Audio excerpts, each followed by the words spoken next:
British advanced pain clinic, నొప్పి మాయం, surgery దూరం. For appointments 9155515563. మన ఇంట్లో అందరు బాగున్నారా? మీరు బాగున్నారా? సాలిడ్, రాక్ సాలిడ్ అంతే అంటారా? So all the very best. First of all mechanic Rocky మంచి ప్లాన్ తో వచ్చినట్టున్నారు కదా. ఒక మెకానిక్ అల్లుడు పేరులోంచి మెకానిక్ రాఖీ. సరే, మీ ఫేవరెట్ అర్థమవుతోంది రాఖీ. అటు మెగాస్టార్ ఫ్యాన్స్, ఇటు జూనియర్ ఎన్టీఆర్ గారి ఫ్యాన్స్. అసలు సాలిడ్ ప్లాన్ గా అంత ప్లాన్ వేసిన అంటారు. నేను మీకు అనిపించట్లేదా? మీరు చెప్పినాక బాగుంది.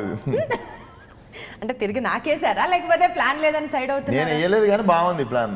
అంతే అంటారా? బాగుంది. ఏదో ఒకటి మీరు కలిపిన విధానం బాగుంది. Thank you.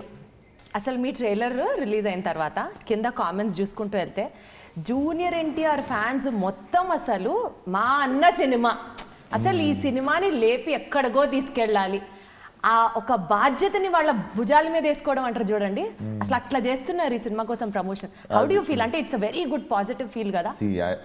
నేను ఫ్యాన్ కాబట్టి యాజ్ అ ఫెలో ఫ్యాన్ ఇంకా దిస్ హ్యాస్ బీన్ దేర్, ఇంకా it's been every film thing, ఇంకా అది వస్తూ ఉంది, ఆచారం అనుకోవాలి దాన్ని. ఇంకా మీరు ఇంత సాఫ్ట్గా మాట్లాడితే నాకు ఓకేనా, కరెక్టేనా, రైట్ పొజిషన్లోనే ఉన్నానా అని పిన్ చేసుకోవాలనిపిస్తుంది. లేదు, ఇప్పుడే స్టార్ట్ చేసినాం కదా, ఇప్పుడే అయితే స్టార్ట్. సరే, ఓకే, ఫైన్. ఈ సినిమా గురించి ట్రైలర్ రిలీజ్ అయిన తర్వాత చూసినప్పుడు జనరల్గా విశ్వక్సేన్ ఫిల్మ్ అంటే ఏదో ఒక మసాలా ఎలిమెంట్ పీక్ స్థాయిలో ఉంటుందని మెంటల్గా మేము ప్రిపేర్ అయిపోతాం. ఈ ట్రైలర్ చూసిన తర్వాత ఏదన్నా మిస్ అయిందా, ఆర్ ఏదన్నా దాస్తున్నారా, దీని వెనకాల కూడా ఒక స్ట్రాటజీ ఉందా అన్న డౌట్ నాకు వచ్చింది. మూడు ఉన్నాయి, ఇంకో 4-5 ఉన్నాయి. ఏంటది? నేను ఫస్ట్ ఆఫ్ ఆల్ చాలా జోక్ సెన్సిటివ్ కాబట్టి నేను అట్లా నవ్వుతూ ఉంటాను, మీరు చెప్పండి. దాచాము, స్ట్రాటజీ ఉంది, ఇంకోటి ఏమన్నారు, మసాలా ఏమన్నా తక్కువైంది అంటారా? మసాలా ఏం తక్కువ కాదు, ఇది ఇది ఇది ఇంకో మసాలా. ఇది అంటే లెబనీస్ తిన్నప్పుడు దాంట్లో గరం మసాలా తక్కువ ఉంటుంది, ఇటాలియన్ తిన్నప్పుడు దాంట్లో గ్రీన్ చిల్లీ ఉండదు అసలు, అట్లా ఇది ఇంకో మసాలా అన్నట్టు. మసాలానే కానీ ఇది ఇంకో మసాలా, ఇది ఇంకొక మసాలా. ఇది విశ్వక్సేన్స్ ఓన్ మసాలా ఫార్ములా లాగా. అన్ని మన ఓన్ మసాలాస్, అన్ని ఓన్ రెసిపీసే. ఇది కొత్త రెసిపీ, మెట్రో మాస్ అని పెట్టినాం దీనికి పేరు. ఏంటది మెట్రో మాస్ అంటే? అదే ఇప్పుడు కొత్త పదం అసలు యాక్చువల్లీ కాయిన్ చేసేసారు. ఊర్లో జరిగితే రూరల్ మాస్ అంటారు కదా, సో సిటీలో జరిగితే మెట్రో మాస్ అన్నట్టు. సూపర్ అసలు. ఓకే, సో మొత్తానికి metro mass happens in Malakpet. So ఒక సినిమా మీరు ఓకే చేసినప్పుడు, ఒక కథని ఓకే చేసినప్పుడు ఫ్యూ ఎలిమెంట్స్ ఉంటాయి. అంటే ఒక్కొక్క ఇండివిజువల్కి, ఒక్కొక్క క్యారెక్టర్కి అదొక ట్రేట్ లాగా you can take it for granted. అలా విశ్వక్సేన్ ట్రేట్ ఈ మూవీ యాక్సెప్ట్ చేయడానికి ఏం ఎలిమెంట్స్ ఉన్నాయి అంటే ఏం చెప్తారు? నేను పుట్టి పెరిగిన area Malakpet. Okay, so Rocky is from Malakpet అనగానే అక్కడ కనెక్ట్ అయిన ఉండే. అండ్ లేటర్ మలక్పేట్లో స్టోరీ అన్న వెంటనే విశ్వక్సేన్ కనెక్ట్ అయిపోయాడా? మరి అట్లా అంటే అన్ని అది అది అది ఫస్ట్ చెప్పు ఇంకేంటి అని చెప్పి చైర్ కొంచెం దగ్గర లాక్కోవడానికి వెళ్ళిపోయింది. అది అటెన్షన్ పే చేసిన తర్వాత డైరెక్టర్ చెప్పిన కథ కావచ్చు, నేను ఎక్స్పెక్ట్ చేసినప్పుడు ఏం జరగలేదు కథలో. ఫస్ట్ ఆఫ్ ఆల్ మనకు తెలియవద్దు, మనకి అన్ప్రిడిక్టబుల్ ఉండాలి కథ. ఇంకొకటి, నేను నో చెప్పడానికి ఏంటుంటా కథలు చాలాసార్లు చెప్పాను ఇంటర్వ్యూలో. ఎవ్రీ స్టోరీ నేను నో చెప్దామనే నరేషన్ అంట. సో ఆ మెంటాలిటీతో ఉన్నప్పుడు కూడా మనం ఎస్ చెప్పినాము అంటే, ఆ మెంటాలిటీతో ఉన్నప్పుడు కూడా నచ్చింది అంటే దట్ ఫిల్మ్ ఇస్ స్పెషల్. అచ్చా, సో నో అన్న మైండ్ సెట్ లో కూర్చొని మీరు కన్విన్స్ అయ్యి ఒప్పుకుంటే ఇంకా సినిమా చేస్తాం, తిరుగులేదు అన్నట్టు. ఆ మెంటాలిటీలో ఉన్న మీరు ఈ cinema mechanic Rocky producer Ram గారు ఏ నమ్మకంతో ఇది నేను చేస్తే విశ్వక్తోనే చేయాలి, మల్టిపుల్ టైమ్స్ మీకు కథ వినిపించి మిమ్మల్ని కన్విన్స్ చేయడానికి, అంటే what made him? Multiple times ఏం లేదు, నేను ఒకసారి విన్నా అప్పుడే చేస్తున్నా అని చెప్పేసాను. చాలా సార్లు మీతో స్టోరీ డిస్కషన్స్ లో చాలా కథలు విన్నాం మేము. అచ్చా, కలిసి విన్నారు? లేదు, రామ్ గారి దగ్గర నేను చాలా కథలు విన్నా. అచ్చా, ఇంతకుముందు 2-3 కథలు వినడం జరిగింది. నేను ఓకే చేసింది ఈ కథ. అచ్చా, ఎందుకండి ఆయన మీతోనే చెయ్యాలి అన్న మీ మీద ఒక కాన్ఫిడెన్స్ కావచ్చు, మీతో జెల్ అయ్యే విధానం కావచ్చు. Why is it so particular about you? నాతోనే కాదు, రవితేజ గారితో చేశారు సినిమాలైనా. ఆయన ఒకసారి చెప్పడం కూడా విన్నా నేను, విశ్వక్తో ఎట్లయినా సరే వీ హ్యావ్ టు డూ. అంటే ఆయనకు చేయాలని ఉండే, నాతో కూడా ఒక సినిమా, అందరు హీరోలతో చేసినట్టు నాతో కూడా ఒక సినిమా చేయాలని ఉండే. విల్ పవర్ గట్టిగా ఉండి ఈ పుష్ మీ థర్డ్ స్టోరీ, 3వ కథ ఓకే చేసినుండే. అదే ఇంకేమైనా చెప్తున్నారేమో అని వెయిట్ చేస్తున్నాను నేను. అదే. ఓకే, సో ఈ సినిమా చేసినప్పుడు ఏ పర్టిక్యులర్ పాయింట్, ఇది జనాల్లోకి భయంకరంగా వెళ్తుంది అని ఒక గట్ ఫీల్ వస్తుంది చూసారా, ఒక సినిమా ఓకే చెప్పినప్పుడు కానీ ఆ సినిమా షూట్ జర్నీలో కానీ ఇది ఆడియన్స్ దగ్గర నుంచి డెఫినెట్లీ ఒక అప్లాజ్ వస్తుంది మనకి అని ఒక ఫీలింగ్ ఉంటేనే ఒక సినిమా యాక్సెప్ట్ చేస్తాం. పీపుల్ విల్ యాక్సెప్ట్ దిస్ అన్న ఒక point. Film is about one burning problem అన్నట్టు which will relate to every family. ఇంట్లో నలుగురు బాధితులు అయి ఉండొచ్చు, దానికి ఇంట్లో అట్లీస్ట్ ఇంటికి ఒకరైతే ఉన్నారు. సో అట్లాంటి పాయింట్ ఇది, బట్ ఆ పాయింట్ మనం చెప్పుకోలేము ఇప్పుడు. ఆ బాధితుల లిస్ట్లో మీ ఫ్యామిలీలోంచి కానీ మీరు కానీ ఎప్పుడన్నా ఫేస్ చేశారా? ఏమో నాకైతే మీరు కూడా ఉన్నట్టు అనిపిస్తుంది. అమ్మ బాబోయ్ కానీ అదేంటో చెప్పట్లేదు మీరు. అవును. సో యూజువల్గా మీ సినిమాలు రిలీజ్ అవుతాయి విశ్వ గారు, ఎవరినో ఒకరిని గిల్లి పౌడర్ రాసి వదిలేసి ప్రమోషన్ పేరుతో జనాల్లోకి తీసుకొచ్చి ఒక హైప్ ఇట్లా క్రియేట్ అవుతుంది. అదే మీ ఎనర్జీలో అదే నేను అడగబోతున్నా, ఎవరిని గిల్లలేదేంటి సినిమాలో, ఈ సినిమా రిలీజ్ కి అనేదే నా నెక్స్ట్ క్వశ్చన్. చాలా గిల్లారు, చాలా అవి సైలెంట్ గా రిలీజ్ అయిపోయినాయి, కానీ ఇది కొంచెం వైలెంట్ గా ఉంది కదా.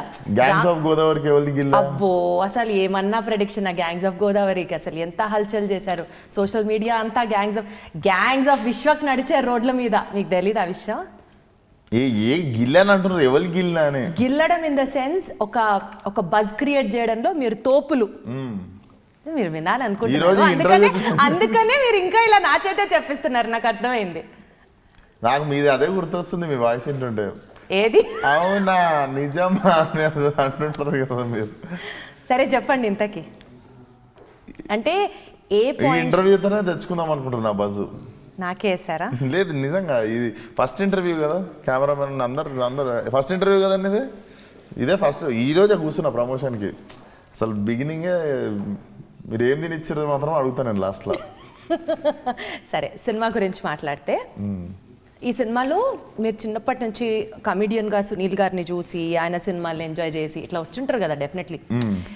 ఈ మూవీలో విలన్ ఇట్ సెల్ఫ్ సునీల్ గారు, మాకు అర్థమైంది దాని ప్రకారం. సో ఒక్కరు లేరు విలన్, రోడీస్ రఘు ఉన్నాడు. సో నేను కథ విన్నప్పుడు నాకు డైరెక్ట్ కనిపించనుండే మన రోడీస్ రఘు ఆ క్యారెక్టర్లో, and he is a Telugu guy. And నాకు మెయిన్ కథ వినగానే నాకు రెగ్యులర్గా మనం చూసే ప్యాటర్న్లో, అంటే ఎప్పుడు చూసే పోలీస్ ఆఫీసర్ ఒకరు ఉండొద్దు, ఎప్పుడు చూసే ఒక విలన్ ఒకరు ఉండొద్దు అన్న మైండ్ సెట్లో ఉండే. అండ్ మేము సునీల్ గారు అని డిసైడ్ అయినప్పటికీ ఇంకా అప్పటికి పుష్ప కూడా రిలీజ్ కాలేదు. ఈ సినిమా 2.5 years బ్యాక్ అప్పుడు లాక్ చేసిన. అప్పుడు నేను పుష్ప చూడలేదు, మేము ఎవరం కూడా చేస్తున్నారని తెలుసు, కానీ అప్పుడు మాకు కూడా సునీల్ గారిని విలన్గా రోడీస్ రఘుని ఒక క్యారెక్టర్లో ఇట్లా అనుకొని ప్లాన్ చేసుకొని చేస్తుండే to get a new tone to the film. So ఇప్పుడు మీరు చెప్పిన దాని ప్రకారం ఏది రెగ్యులర్గా ఉంటే నచ్చదు, ప్రతిదీ నో అన్న మైండ్ సెట్తోనే నేను వినడం స్టార్ట్ చేస్తాను. ఈ ఫీచర్స్ అన్ని చూస్తుంటే అమ్మో మీరు ఒక సినిమా యాక్సెప్ట్ చేయాలంటే ఎంత రీసెర్చ్ చేస్తారో, ఎన్ని ఎఫర్ట్స్ పెడతారో అని అనిపిస్తుంది. బట్ సీన్ కట్ చేస్తే చేయాలి రీసెర్చ్, నేను ఈజీగా చేస్తున్నా చెప్తా అంతే. సరే కానీ మీరు అది ఎస్ ఆర్ నో చెప్పడంలోనే మీ మైండ్ లో బోల్డ్ అంత మేధో మదనం జరుగుతుంది కదా. మజా వచ్చింది, మజా రాలేదు, మజా వచ్చిందంటే ఎస్ చెప్తాం. అదేనా మెయిన్ గా మీ సీక్రెట్? ఎందుకంటే 1 year లో this is your third film, and ఇంకా చాలా ఫిల్మ్స్ ఆన్ సెట్స్ ఉన్నాయి, అండ్ ఇంకా మీరు వింటున్నారు, ప్రాజెక్ట్స్ ఓకే చేస్తున్నారు. ఇప్పుడు ఎట్లుందంటే టాలీవుడ్ మొత్తంలో మోస్ట్ బిజియెస్ట్ స్టార్ ఎవరు ఉన్నారంటే ఇట్ ఇస్ విశ్వక్ అనేటట్టున్నారు అందరూ. చాలా సినిమాలు చేస్తున్నారు. అంటే ఇది మోడెస్టీ, యువర్ హంబుల్నెస్, నిజాన్ని ఒప్పుకోకపోవడం, ఇతరులు పొగుడుతుంటే వినాలనుకోవడం, ఇలా ఏమన్నా ఉండొచ్చు గాక. But to be very honest, ఎక్కువ సినిమాలు చేసే స్టార్స్ లో పోనీ to sound it this way, సరే ఓకే మీరు కూడా చేస్తున్నారు, సౌండ్స్ బెటర్ కదా. సో స్పీడ్ గా చేస్తూ ఉంటే డెసిషన్ మేకింగ్ టఫ్ అనిపించదా? ఆర్ ఎన్ని సినిమాలు చెయ్యాలి, whether whatever is the result, నేను ఆడియన్స్ లోకి వెళ్ళాలి, is your focus? What is your ideology towards this? First of all నేను స్పీడ్గా చేయలేదు. ఈ సినిమా ఓకే చేసి 2 years అవుతుంది. నేను నెక్స్ట్ షూటింగ్ చేస్తున్న లైలా ఓకే చేసి 2 years అవుతుంది. సో మేము ఓకే చెప్పిన తర్వాత దాని మీద అన్ని రకాలుగా వర్క్ చేసుకొని ప్రీ ప్రొడక్షన్ 1.5 year అవుతుంది ప్రతి సినిమాది. సో అవి రెడీ అయ్యి ఉన్నప్పుడు షూటింగ్కి వెళ్తున్నాం. బట్ ఖాళీ అంటే మ్యాక్సిమం టైం ఈ ప్రిపరేషన్లో పెడుతున్నాం కాబట్టి ఎక్కువ స్టోరీలు రెడీ అవుతున్నాయి. అలా కలిసి వస్తున్నాయి అంటారు. కలిసి ఏం చేయకుండా ఛాన్సులు వస్తే కలిసి వచ్చినట్టు. నేను అంటుంది వీఆర్ వర్కింగ్ ఆన్ స్క్రిప్ట్స్. మేము అంటే మాక్సిమం టైం పనిచేస్తున్నాం కాబట్టి ఎక్కువ కథలు రెడీ అవుతున్నాయి. అంటే మాక్సిమం టైం అంటే రఫ్గా మాట్లాడుకుందాం అండి. ఇంతే, తినడం పడుకోవడం ఈ పని చేసుకోవడం, ఐదర్ సినిమా షూటింగ్ చేయడం లేదా నెక్స్ట్ సినిమా సిట్టింగ్ లో కూర్చోవడం. సో ఇంకా ఫ్రెండ్స్ ఉంటారు ఫ్రెండ్స్ ఎందుకు ఉంటారు, ఆ లైఫ్ కూడా ఉంది. అక్కడ కూడా ఇదే ఉంటుంది, అక్కడ కూడా సినిమా గురించి సినిమా గురించే ఉంటుంది. చాలా మంది బోర్ ఫీల్ అవుతారు నాతో అందుకే. ఎందుకంటే నేను కూర్చుంటే అంటే చాలా మంది ప్లీజ్ కొంచెంసేపు సినిమా గురించి మాట్లాడుకుంటూ ఉండేవాళ్ళం అని అంటుంటారు. అండ్ నా చైల్డ్హుడ్ ఫ్రెండ్స్ ఏమో వాళ్ళు ఎట్లా అంటే వాళ్ళు ఇంట్లో గోడలు లెక్క అయిపోయారు అన్నట్టు. వీడు వాగుతాడు, మనం చెప్పిన ఆపడు, సో ఈనాలు తప్పదు అని చెప్పి అని అంటుంటారు అంతే. కాకపోతే నేను సినిమా గురించే మాట్లాడుతుంటాను. వాళ్ళతో కూడా సినిమా సంబంధం లేకపోయినా వాళ్ళతో కూడా సినిమా గురించి వాళ్ళకి ఎట్లా అయిపోయిందంటే చెవిటోడు చెవులు శంఖం అన్నట్టు. ఇంకా వాళ్ళు అవును మామ, రైట్ మామ, కరెక్ట్ మామ, బాగుంటుంది మామ అట్లా అనుకుంటా వాళ్ళు అట్లా అలవాటు అయిపోవడం. ఇంకా టేబుల్లో సగం మంది మా చైల్డ్హుడ్ ఫ్రెండ్స్ ఉంటే సగం మంది సినిమా వాళ్ళు ఉంటారు. ఏదైనా నెక్స్ట్ సినిమా డైరెక్టర్లో, ప్రజెంట్ సినిమా డైరెక్టరు, సంవత్సరం తర్వాత చేయబోతున్న డైరెక్టర్ ఎవరో ఒకరు ఉంటారు. అదే ఉంటుంది. అంటే పార్టీ చేసినా కూడా అదే ఉంటుంది, which is not good actually. కొంచెం పాజిటివ్ ఇస్తుండాలి. But I get only pause when I travel out of India దాటి వెళ్ళినప్పుడే ఈ సినిమా అనే దాని గురించి పాజ్ ఉంటుంది. అది ఎన్నాళ్ళకి ఒకసారి వెళ్తుంటారు? 10 years ఒకసారి, 10 years ఒకసారి. కరెక్ట్ చెప్పారు. మాక్సిమం అట్లనే ఉంది. ఇయర్లీ 1-2 times అవుతుంది నాది. అది కూడా 5-6 days హాలిడే. యూరోప్కి పోవాలి అట్లా 4 nights పోరు. మనం యూరోప్ పోతే కూడా ఈబిజా 2 nights, బార్సిలోనా 2 nights, ఎయిర్పోర్ట్లో 2 nights. అంటే ట్రావెలింగ్ ఎంత ఉన్నానో ఎయిర్పోర్ట్లో కూడా అంతేసేపు ఉన్నా.